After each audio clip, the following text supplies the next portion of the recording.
It would be, in a normal country, an even bigger story than the deputy leader of the Labour Party having possibly omitted to pay £1,500 in capital gains tax on the sale of a house 10 years ago. The epileptic who is driving around pharmacies terrified that they're not going to find the drugs that they need to ensure that they don't suffer from seizures. The diabetic who is worried about the insulin running out. I've got all these messages coming in.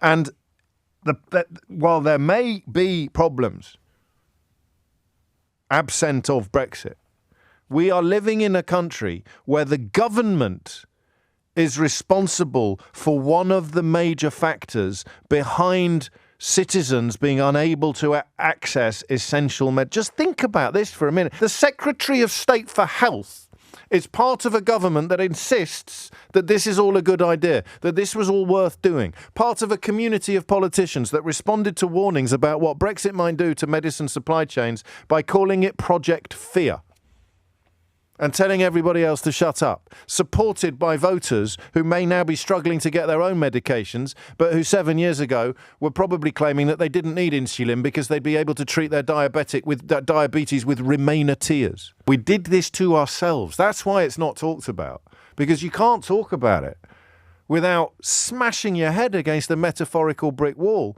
with the remembering that it's self-inflicted. So that headline there, Brexit blamed as UK drug shortages put lives at risk, actually would be Prime Minister, Chancellor of the Exchequer, Secretary of State for Health, Secretary of State for Defence, Secretary of State for Work and Pensions, Chief Secretary to the Treasury. Every single member of this government remains committed to a cause which has created this situation.